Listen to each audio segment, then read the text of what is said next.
Hello and welcome to this lecture. आज के इस लेक्चर के अंदर हम थोड़ा सा आगे बढ़ेंगे डेटा स्ट्रक्चर्स के बारे में, थोड़ा सा देखेंगे उसकी बेसिक टर्मिनोलॉजीज और कुछ उसके इम्पोर्टेंस टॉपिक्स। प्रीवियस सेशन के अंदर हमने देखा था डेटा स्ट्रक्चर का ब्रीफ ओवरव्यू। ठीक है, तो चले स्टार्ट करते हैं हम आज का लेक्चर।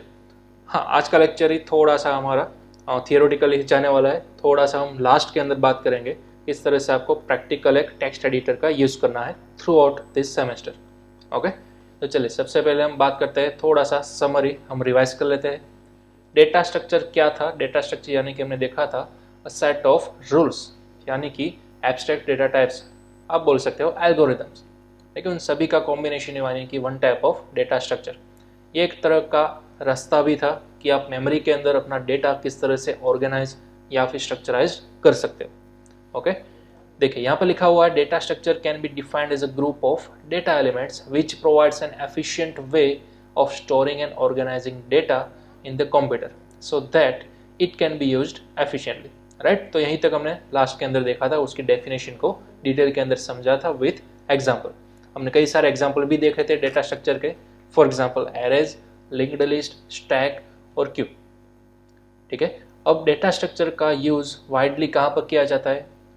फॉर एग्जाम्पल आप बोल लो कि almost every aspect of computer science department के अंदर, फिर चाहे वो ऑपरेटिंग सिस्टम हो, कंपाइलर का डिजाइनिंग हो, artificial intelligence, graphics and many more other. ठीक है, तो कई सारे कंप्यूटर फील्ड्स के अंदर मेजॉरिटी डेटा स्ट्रक्चर का यूज किया ही जाता है। Data structure are the main part of the many computer science algorithms as they enable the programmers to handle the data in an efficient way. It plays a vital role in enhancing the performance of a software or a program, as the main function of the software is to store and retrieve the user's data fast as possible. ठीक है, यहाँ पर बहुत ही important बात की गई है आपको कि किसी भी सॉफ्टवेयर को फंक्शन करने के लिए मेजॉरिटी, सबसे बड़ा एक एग्जांपल हम देना चाहते हैं कि यूज़र का कई सारा मिलियंस ऑफ डेटा है आपके पास। ठीक है, तो उस सभी को आप किस तरह से एक्सेस कर सकोगे as a fast way as possible, किस तरह से डेटा को स्टोर करोगे और किस तरह से मिलियंस ऑफ रिकॉर्ड्स को एट अ टाइम फैच कर सकोगे, उसको सॉर्ट कर सकोगे और सर्च कर सकोगे। ठीक है, तो इन सभी के बिहाइंड द सीन क्या होता है? डेटा स्ट्रक्चर ही होता है। किस तरह का डेटा स्ट्रक्चर आपको क्रिएट करना है वो आप अपनी मनचाही पैटर्न के थ्रू क्रिएट कर सकते हो। प्रीवियस सेशन के अंदर हमने थियोरेटिकली देखा था कि स्टैक को बनाने के लिए आपको या तो एरे चाहिए होगा या फिर लिंक्ड लिस्ट चाहिए होगा।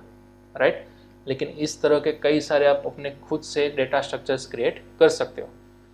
चलो, अब बेसिक टर्मिनोलॉजी क्या है, यानी कि डेटा स्ट्रक्चर की फील्ड के अंदर कई सारे नए नए वर्ड्स आएंगे, टेक्निकल वर्ड्स, उन सभी वर्ड्स को हमें समझना होगा। ठीक है, तो सबसे पहले हम समझते हैं सिंपल वर्ड डेटा। अब ये डेटा क्या है? तो यहाँ पर बहुत ही आसान भाषा में आपको समझाया गया है। Data can be defined as the elementary value और the collection of values.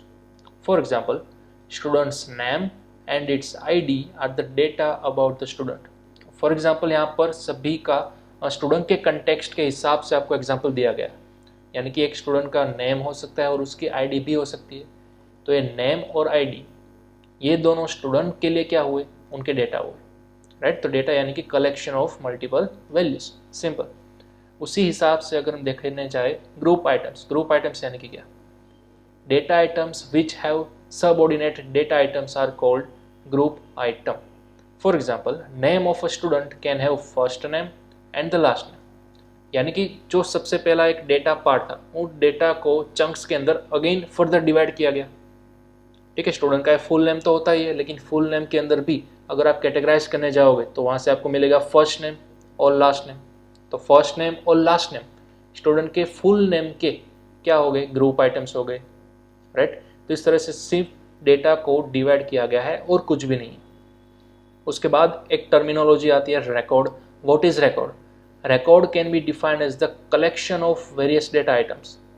For example, if we talk about the student entity, then its name, address, course and marks can be grouped together to form the record for the student. तो यहाँ पर मैं best example आपको देना चाहता हूँ Microsoft Excel का। हम सभी ने कहीं ना कहीं किसी भी तरह से माइक्रोसॉफ्ट एक्सेल का तो यूज़ किया ही होगा। तो माइक्रोसॉफ्ट एक्सेल के अंदर हम सभी को मालूम है रोज एंड कॉलम्स का मिक्स स्ट्रक्चर होता है, जिसको हम बोलते हैं सेल्स। राइट, तो सपोज एक रो हम इमेजिन कर लेते हैं, एक रो के अंदर हम किसी पर्सन का या फिर किसी स्टूडेंट का डेटा इंसर्ट करना चाहते हैं, ठीक है, तो कोई भी स्टूडेंट का क्या हो सकता है, नेम हो सकता है, उनका एड्रेस हो सकता है, उसके बाद कोर्स हो सकता है, उसके मार्क्स हो सकते हैं। तो उन सभी डेटा को आपको क्या करना है, ग्रुप करना है टुगेदर, एक साथ। तो फिर वो एक रो जो बनती है डेटा की, उनको आप क्या बोलोगे, एक रिकॉर्ड बोलोगे, एक स्टूडेंट का रिकॉर्ड बोलोगे। तो ऐसे मल्टीपल स्टूडेंट के रिकॉर्ड्स आपके पास हो सकते हैं, राइट।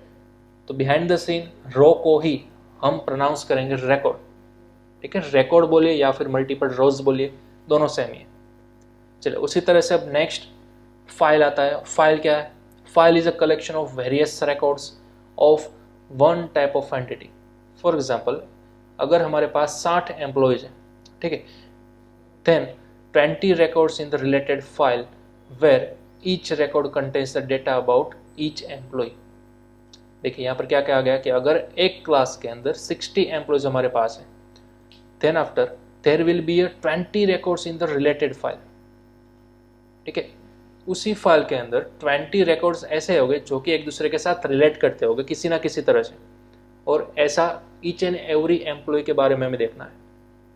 तो ऐसे कई सारे नेस्टेड टाइप्स के अंदर या फिर नेस्टेड जुड़े हुए एक दूसरे के साथ डेटा जो एक दूसरे के साथ रिलेट करते हुए होंगे, उन सभी के कलेक्शन को आप बोल सकते हो वन टाइप ऑफ फाइल, ठीक है। चलिए उसके बाद एक और वर्ड आता है एट्रीब्यूट एंड एंटिटी। तो देखिए एंटिटी क्या है, an entity represent the class of a certain object, it contains various attributes, each attribute represent the particular property of that entity, ठीक है। अब एंटिटी यानी कि अगेन मैं माइक्रोसॉफ्ट एक्सेल का ही आपको एग्जांपल देना चाहूंगा। एंटिटी यानी कि हम बोल सकते हैं कॉलम का नेम, ठीक है। एंटिटी यानी कि सिर्फ कॉलम का नेम। सपोज कॉलम का नेम है सिटी, और उस सिटी वाली कॉलम के अंदर हमारे पास कई सारे रिकॉर्ड्स हो गए। फॉर एग्जाम्पल हमारे पास 3 स्टूडेंट है, ए बी एंड सी, तो तीनों की सिटी डिफरेंट डिफरेंट होगी, राइट। तो मतलब कि तीनों की सिटी वाली कॉलम के अंदर उन सभी के एट्रीब्यूट्स की वैल्यू भी क्या होगी, डिफरेंट ही होगी, राइट। तो एंटिटी यानी कि कॉलम का नेम, एट्रीब्यूट यानी कि उस कॉलम की अंदर मौजूद वैल्यू, क्लियर। उसके बाद है field. Field is a single elemental unit of information representing the attribute of an entity. Field यानी कि अगेन माइक्रोसॉफ्ट एक्सेल के हिसाब से सेल, रो और कॉलम जहां पर मैच होते हैं या फिर यहाँ जहां पर वो जॉइंट होते हैं, तो उनसे बनता है एक सेल, ठीक है। बेसिक एकदम है, हम सभी को मालूम है। तो उस बेसिक सेल को हम बोलना चाहेंगे फील्ड, ठीक है। तो इन सभी टर्मिनोलॉजीज को डेटा स्ट्रक्चर के साथ इंप्लीमेंट किया जाता है, या बोल सकते हो डेटा स्ट्रक्चर की फील्ड में इन सभी वर्ड्स का जैसे जैसे मैंने आपको डिस्क्राइब किया वो उसका मीनिंग होता है, ठीक है। तो इन सभी वर्ड्स को आपको खास याद रखना है और कहीं ना कहीं आपको नोट कर लेना है, ओके। चलिए अब देखते हैं need of data structure. Data structure की आखिरकार हमें ऐसी तो क्या नीड है, ठीक है। तो देखिए as application are getting complex and amount of data increasing day by day, there may arise the following problems। यानी कि अगर इन फ्यूचर हम कोई बड़ी एप्लीकेशन बना रहे हैं, ठीक है, जो कि बहुत ही कॉम्प्लेक्स लेवल की है, और साथ ही साथ उसके अंदर डेटा जो है वो आपका डे बाय डे इंक्रीज हो रहा है, तो फिर कई कई मुश्किलें आपको आ सकती है, कई कई प्रॉब्लम्स आपको आ सकती है, ठीक है। तो सभी प्रॉब्लम्स यहाँ पर डिस्क्राइब की गई है, और उस प्रॉब्लम के लिए ही हमें डेटा स्ट्रक्चर्स की नीड है, उस प्रॉब्लम के सोल्यूशन के लिए। सबसे पहला तो हम कंसर्न करेंगे प्रोसेसर की स्पीड के बारे में। देखिए to handle very large amount of data, high speed processing required, right, obviously.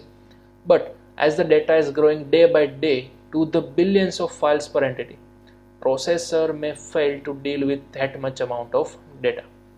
अब बहुत ही ऑब्वियस चीज़ यहाँ पर कही गई है कि अगर आपके पास लार्ज अमाउंट ऑफ डेटा है तो उसको हैंडल करने के लिए high speed processing power required होगी, राइट। लेकिन डे बाय डे आपका डेटा बढ़ते ही जा रहा है, बढ़ते ही जा रहा है, बिलियंस के अंदर आपका डेटा पहुंच गया, तो फिर आपका नॉर्मल प्रोसेसर जो है वो फेल हो जाएगा, उसको हैंडल नहीं कर सकता है, ठीक है। तो उसके हिसाब से आपको प्रोसेसर की स्पीड पर भी डिपेंड होना पड़ता है। उसके बाद आता है डेटा सर्च। तो देखिए यहाँ पर क्या कहा गया है, consider N inventory size of 106 item in a store. If our application is to search for a particular item, it needs to traverse 106 items every time, result in slowing down the search process। यहाँ पर आपको एक simple सा example दिया गया है कि एक आपके पास स्टोर है, स्टोर के अंदर आपके पास 106 आइटम्स अवेलेबल है, अब आपके पास एक ऐसा ही रिक्वायरमेंट आई कि उन 106 आइटम्स में से आपको कोई पर्टिकुलर एक आइटम फाइंड करनी है, सर्च करनी है। ठीक है, तो आपको वन बाय वन सभी के अंदर क्या करना होगा, ट्रैवर्स करना होगा, यानी कि उसके अंदर फाइंड करना होगा। तो ऑब्वियसली डेटा को फाइंड करने के लिए, यानी कि पर्टिकुलर किसी आइटम को फाइंड करने के लिए आपकी स्पीड क्या होगी, स्लो डाउन होगी। ठीक है, आपकी सर्च प्रोसेस जो है वो स्लो डाउन होगी। तो बड़ी ही ऑब्वियस सी बात है, अगर आपके पास आइटम्स या फिर डेटा बहुत ही ज़्यादा होगा, मीन्स जितना ज़्यादा होगा आपके पास डेटा, उतनी ही आपकी सर्च की स्पीड स्लो होती जाएगी। ठीक है, तो ये भी एक बड़ी कंसर्न बन सकती है हमारे लिए। उसके बाद है multiple request. If thousands of users are searching the data simultaneously on a web server, then there are the chances that a very large server can be failed during that process.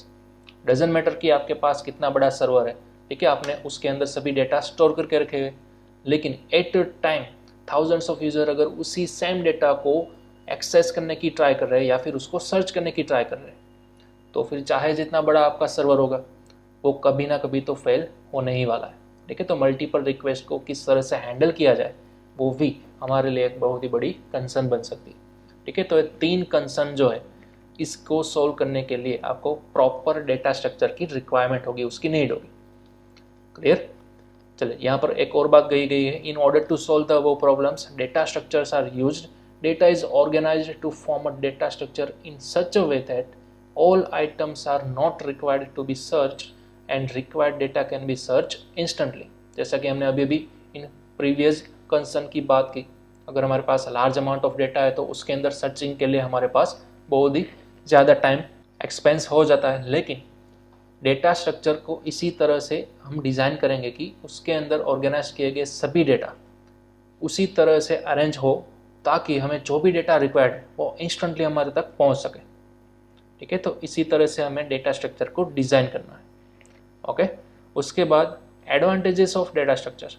तो advantages of data structure I think हमने already previous session के अंदर cover करके रखे थे, right? Efficiency, reusability और abstraction. चलिए, तो ये सभी यहाँ पर तीनों के तीनों वही के वही है। चलिए, अगेन हम आगे बढ़ेंगे डेटा स्ट्रक्चर के क्लासिफिकेशन। ये भी हमने ऑलरेडी देख लिया था प्रीवियस सेशन के अंदर, लेकिन यहाँ पर थोड़ा सा पिक्टोरियल रिप्रेजेंट आपको दिया गया है एक फिगर के थ्रू। ठीक है, तो इस फिगर को भी आप खास नोट डाउन कर लीजिएगा। देखिए, अगेन हम रिवाइज कर लेते हैं। सपोज हमारे पास एक मेन डेटा है, उनको हमें स्ट्रक्चराइज करना है, तो हमें नीड होगी डेटा स्ट्रक्चर की, राइट? अब डेटा स्ट्रक्चर फर्दर 2 कैटेगरीज के अंदर डिवाइड होता है। पहला प्रिमिटिव डेटा स्ट्रक्चर और दूसरा non primitive data structure. Primitive data structure के अंदर सभी हमारे प्रिमिटिव डेटा टाइप्स का इंक्लूड होंगे, for example integer, character, double, right? उसी तरह से नॉन प्रिमिटिव डेटा स्ट्रक्चर के अंदर मेजॉरिटी हमारे पास 2 ही कैटेगरी होती है, एक होता है लीनियर तो दूसरा होता है नॉन लीनियर। लीनियर के अंदर हमारे पास फर्दर 2 सब कैटेगरी, पहली है स्टैटिक डेटा स्ट्रक्चर, दूसरी डायनेमिक डेटा स्ट्रक्चर। स्टैटिक के अंदर आएगा आपका एग्जांपल एरे। ठीक है, हमने प्रीवियस सेशन के अंदर ऑलरेडी देखा था स्टैटिक डेटा स्ट्रक्चर हम किसको बोलते थे, जो कि कंपाइल टाइम के वक्त साइज आप फिक्स कर देते हो। ठीक है, उसको आप बाद में चेंज नहीं कर सकते, उसको आप बोल सकते हो स्टैटिक डेटा स्ट्रक्चर। और as compare to static, dynamic यानी कि रन टाइम आप मेमोरी एलोकेट कर सकते हो, यानी कि आपके पास मेमोरी एलोकेट करने की फ्लेक्सिबिलिटी है। फॉर एग्जांपल, इसके अंदर आप लिंक्ड लिस्ट, स्टैक या फिर क्यू को भी इंक्लूड कर सकते हो। उसी तरह दूसरी ओर अगर हम बात करने जाए तो हमारे पास है नॉन लीनियर डेटा स्ट्रक्चर, जिसके अंदर 2 ही टाइप आता है, पहला है ट्री और दूसरा है ग्राफ। ओके, चलिए, अगेन अब यहाँ पर ऑलरेडी वही जो चीज़ हमने प्रीवियस सेशन के अंदर देखी थी वही लिखा हुआ है सब कुछ, लेकिन थोड़ा सा डिटेल में। पहले हमने देखा था लीनियर डेटा स्ट्रक्चर, जो कि सभी डेटा आपके सिक्वेंशियल ऑर्डर के अंदर हो गए। ठीक है, लाइन बाय लाइन हो गए। उसके अंदर हमने सबसे पहले देखा था एरे। तो अब एरे क्या है, आई थिंक हम सभी को मालूम है, सी लैंग्वेज हमने पढ़ी है। ठीक है, एरे यानी कि collection of similar type of data items. ठीक है, तो उन सभी को क्या बोलेंगे, हम एरे बोलेंगे। जितने भी उसके अंदर डेटा आइटम्स हो गए उसको हम एलिमेंट्स भी बोल सकते हैं, लाइक हाँ, elements of array share the same variable name but each one carries a different index number known and subscript. The array can be 1 dimensional, 2 dimensional और मल्टी डायमेंशनल। अब यहाँ पर बात की गई है इंडेक्स वैल्यू की। इंडेक्स हम सभी को मालूम है एरे की ऑलवेज एंड ऑलवेज 0 से ही स्टार्ट होती है। ठीक है, यहाँ पर आपको एक एग्जाम्पल भी दिया गया है। उसके बाद आता है लिंक्ड लिस्ट। लिंक्ड लिस्ट क्या है, तो वो भी एक लीनियर डेटा स्ट्रक्चर ही है, which is used to maintain a list in a memory. It can be seen as the collection of nodes stored at non-contiguous memory locations. Each node of the list contains a pointer to its adjacent node. ठीक है, यहाँ पर simple इतना कहा गया है कि ये एरे का ही थोड़ा सा एक्सपांडेड वर्जन है। एरे के अंदर कैसा होता था कि सपोज एक हमारा एरे था 4 एलिमेंट्स का, तो चारों के 4 एलिमेंट्स 1 बाय 1 एक दूसरे के साथ लिंक्ड आउट होते हैं, राइट। लेकिन यहाँ पर लिंक्ड लिस्ट के अंदर भी सेम वही है, एक दूसरे के साथ ही लीनियर फॉर्मेट के अंदर वो अटैच हो, लेकिन साथ ही साथ उन सभी के मेमोरी एड्रेस एक दूसरे को पता होता है। ठीक है, फिलहाल आपको माइट भी ये समझ में ना आए, लेकिन जब हम प्रैक्टिकल इसका देखेंगे तब आपको कम्प्लीटली ध्यान आ जाएगा। उसी तरह देखते हैं स्टैक। स्टैक तो वो भी एक लीनियर लिस्ट ही है which insertion and deletions are allowed only at one end called top. Stack यानी कि आप वर्टिकल लिस्ट बोल सकते हो। ठीक है, नीचे से आपको एलिमेंट्स पुटअप करना है, सबसे पहला एलिमेंट, उसके बाद 1 बाय 1 आपको नेक्स्ट एलिमेंट ऊपर से पुटअप करते जाना है। ठीक है, आप यहाँ पर टावर ऑफ हैनोई का एक एग्जांपल भी ले सकते हो। तो आपको आइटम का अगर इंसर्शन करना है या फिर डिलीशन करना है तो फिर आप डायरेक्टली ऊपर से ही कर सकते हो। ठीक है, जिसको हम बोलते हैं टॉप। तो ये भी हम डिटेल के अंदर आगे देखेंगे। देन आफ्टर आता है क्यू। क्यू भी एक लीनियर लिस्ट ही है which elements can be inserted only at one end called rear, यानी कि पीछे से आप ऐड कर सकते हो, and deleted only at front end. ठीक है, तो यहाँ पर आपके पास 2 एंड है, एक रियर एंड और एक फ्रंट एंड। तो फ्रंट एंड से आप डिलीट कर सकते हो और रियर एंड से आप नए एलिमेंट को इंसर्ट कर सकते हो। ओके, उसी हिसाब से हमारे पास है non linear data structure. Non linear के अंदर हमारे पास ट्रीज और दूसरा है ग्राफ्स। ठीक है, तो ट्रीज क्या है? Trees are multi level data structure with a hierarchical relationship among its elements known as nodes.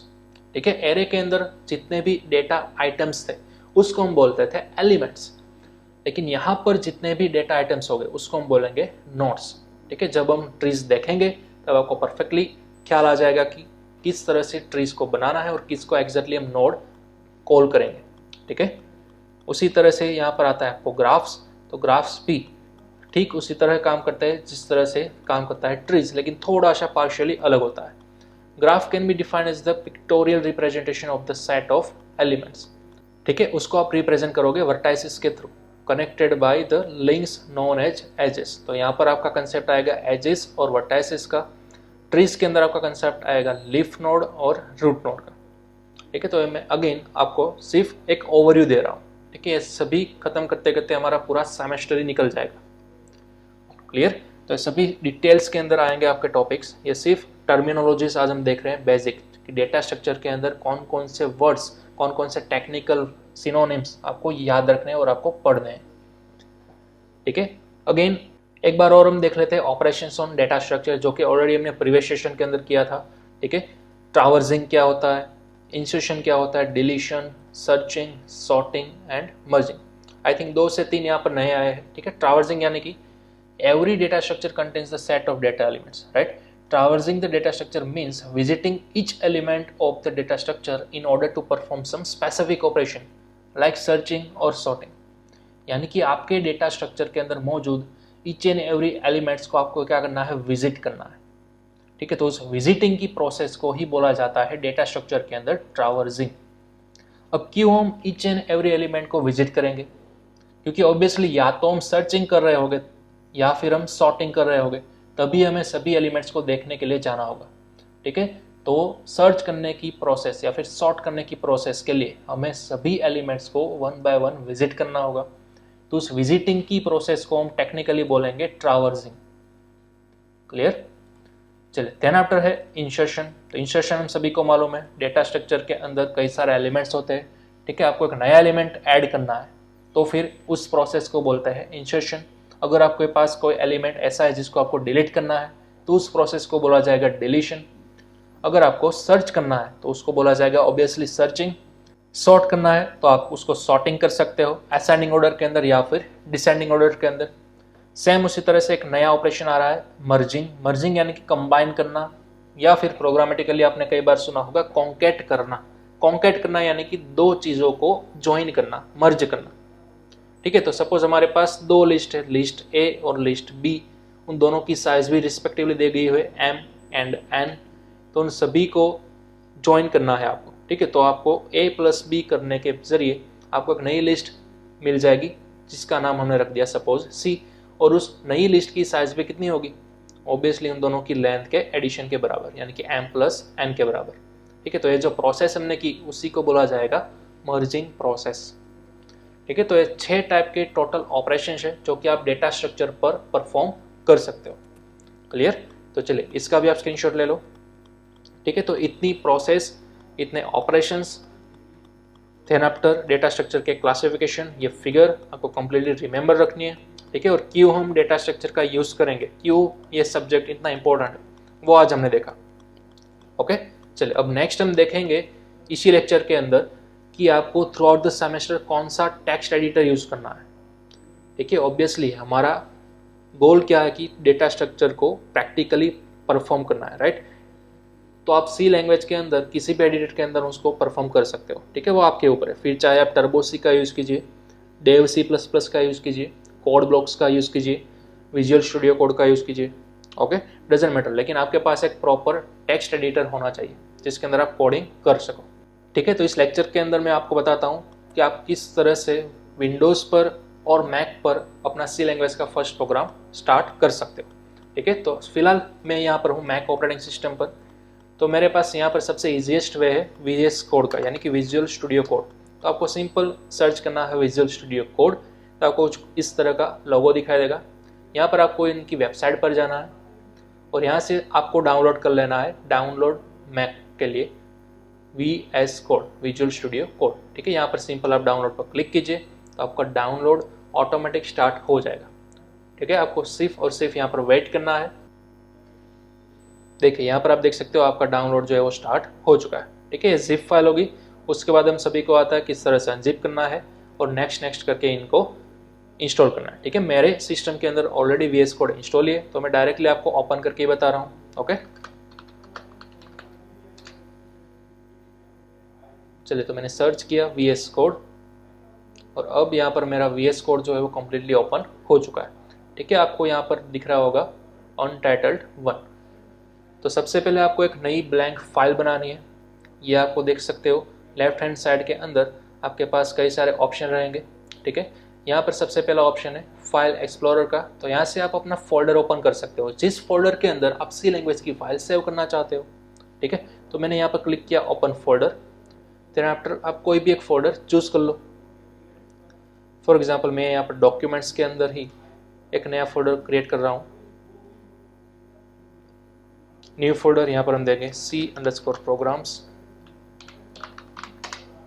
Then after हमने इसको कर लिया ओपन।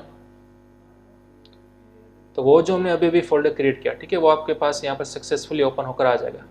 ओके, तो यहाँ पर आप देख सकते हो आपके पास एक प्रोग्राम ओपन होकर आ चुका है C_programs फोल्डर। तो यहाँ पर आप राइट क्लिक करके न्यू फाइल क्रिएट कर सकते हो, या फिर जैसे आप यहाँ पर माउस का एरो होवर करोगे आपके पास यहाँ पर छोटे छोटे आइकन देखने को मिलेंगे। न्यू फाइल, इसके अंदर एक और न्यू फोल्डर क्रिएट करना है। तो फिलहाल मैं यहाँ पर क्लिक कर रहा हूँ न्यू फाइल पर। तो जैसे मैंने न्यू फाइल पर क्लिक किया आपको देना है यहाँ पर सिंपल अपनी पहली फाइल का नाम। तो आप फाइल का नाम कुछ भी दे सकते हो। ठीक है, लेकिन ध्यान रहे आपको फाइल के अंदर कभी भी स्पेस नहीं लगानी इस तरह से। For example hello hi. ठीक है, तो इस तरह से वो इनवैलिड होगा। आप जितना भी नाम देना चाहते हो दे सकते हो, लेकिन एक्सटेंशन उनका रहेगा .c। ठीक है, तो .c से आपको सेव करना है और एंटर करना है। तो आपकी फर्स्ट फाइल यहाँ पर आ चुकी है। ठीक है, अब आई होप सो कि आप सभी को सी लैंग्वेज का बेसिक स्ट्रक्चर याद होगा। ठीक है, तो सबसे पहले हम करते थे #include। देन आफ्टर हम करते थे studio.h, लाइब्रेरी फाइल को ऐड करते थे हम। उसके बाद हमारे पास हमारा खुद का एक void main फंक्शन होता था जिसके अंदर हम करते थे प्रिंट करने के लिए printf फंक्शन का यूज़। फॉर एग्जाम्पल मैंने किया हेलो क्लास। ठीक है, इस तरह से मैंने सेव किया। चलिए, तो अब आपको करना है इस सी लैंग्वेज की फाइल को रन। ठीक है, आप जैसे ही सेव करोगे यहाँ पर माइट भी आपके पास एक .vs कोड करके एक फोल्डर आ जाएगा। ठीक है, जिसको आपको टच नहीं करना है, डिलीट करना चाहते हो तो भी आप कर सकते हो, वो इंटरनल सेटिंग रहेगी VS कोड की। चलिए, अब सी लैंग्वेज की फाइल को रन करने के लिए आपको क्या करना होगा, सबसे पहले आपको 2 एक्सटेंशन चाहिए होंगे। ठीक है, तो उसके लिए आप देखिए यहाँ पर लास्ट आपको एक आइकन दिख रहा होगा एक्सटेंशंस, यहाँ पर क्लिक कीजिए आप और यहाँ पर थोड़ा सा मैं यहाँ से पुल कर लेता हूँ और यहाँ पर आपको एक एक्सटेंशन सर्च करना है C/C++। तो तो यहाँ पर आप देख सकते हो C और C++, इसको आपको कर लेना है इंस्टॉल। ठीक है, मैंने ऑलरेडी इंस्टॉल करके रखा हुआ है। ये एक्सटेंशन क्या करेगा, VS कोड के अंदर C लैंग्वेज और C++ को सपोर्ट करेगा रन करने के लिए। ठीक है, चलिए, तो ये तो होगी सपोर्ट की बात। उसके बाद फाइल को रन करने के लिए आपको एक और एक्सटेंशन चाहिए जिसको हम बोलेंगे कोड रनर। ठीक है, कोड रनर आपको यहाँ पर सर्च करना है और इसे भी आपको इंस्टॉल कर लेना है। क्लियर, जैसे आप इसको इंस्टॉल कर लोगे आपके पास यहाँ पर देखिए टॉप राइट कॉर्नर के अंदर एक प्ले का एरो आ जाएगा। ठीक है, तो ये प्ले का एरो क्या करेगा, आपकी C लैंग्वेज की फाइल को रन करेगा। ठीक है, तो चलिए अब हमारे पास दोनों एक्सटेंशन ऐड हो चुके हैं, इंस्टॉल हो चुके हैं। तो अगेन हम यहाँ पर क्लिक करेंगे फाइल एक्सप्लोरर वाले आइकन पर, तो यहाँ पर आपकी फाइल आ जाएगी। ठीक है, लिस्ट डाउन हो जाएगी। अब हमें सिंपल करना है यहाँ पर प्ले पर क्लिक। ओके, लेकिन यहाँ पर सबसे पहली बात आपको फाइल मेनू के अंदर जाके थोड़ा सा सेटिंग्स चेंज करना होगा। तो कोड पर क्लिक करते हैं, परफॉर्मेंसेस, उसके बाद यहाँ पर क्लिक करना है आपको सेटिंग्स पे। सेटिंग्स पे यहाँ पर आपको थोड़ा सा सर्च करना है रन इन टर्मिनल। ठीक है, रन इन टर्मिनल को आप सर्च कीजिए। उसके बाद थोड़ा सा यहाँ पर नीचे आइए और यहाँ पर लिखा हुआ है code runner run in terminal. ठीक है, ये बाय डिफॉल्ट आपके पीसी के अंदर फर्स्ट टाइम अनटिक होगा, तो इसको टिक कर लीजिए। देन आफ्टर यहाँ से क्लोज कर दीजिए और पूरे VS कोड को यानी कि विजुअल स्टूडियो कोड को आप रिस्टार्ट कीजिए। ठीक है, देन आफ्टर आपका प्रोग्राम सक्सेसफुली रन होगा। चलिए, तो जैसे ही आपका फर्स्ट प्रोग्राम बन गया है, ठीक है, आपको यहाँ पर करना है प्ले पर क्लिक। तो जैसे मैं यहाँ पर प्ले पर क्लिक करूँगा आपके पूरे प्रोग्राम का आउटपुट यहाँ पर टर्मिनल सेक्शन के अंदर यहाँ नीचे आपको देखने को मिलेगा। ठीक है, तो यहाँ पर आप देख सकते हो आउटपुट हमें मिल चुका है हेलो क्लास। क्लियर, हाँ, आपके पास यहाँ पर जितनी चाहे उतनी वार्निंग आ जाए। ठीक है, वार्निंग के साथ हमें लेना देना नहीं है, एरर नहीं आ जानी चाहिए, बस वार्निंग जितनी भी आएगी चलेगा। क्लियर, बस हमें पास यहाँ पर नीचे सक्सेसफुल आउटपुट आ जाना चाहिए। क्लियर, तो हमने आउटपुट देख लिया है और अब हम यहाँ से कर देंगे इसको क्लोज। अगेन आपको आउटपुट क्लिक करना है, कुछ वर्ड हमको बदलना है।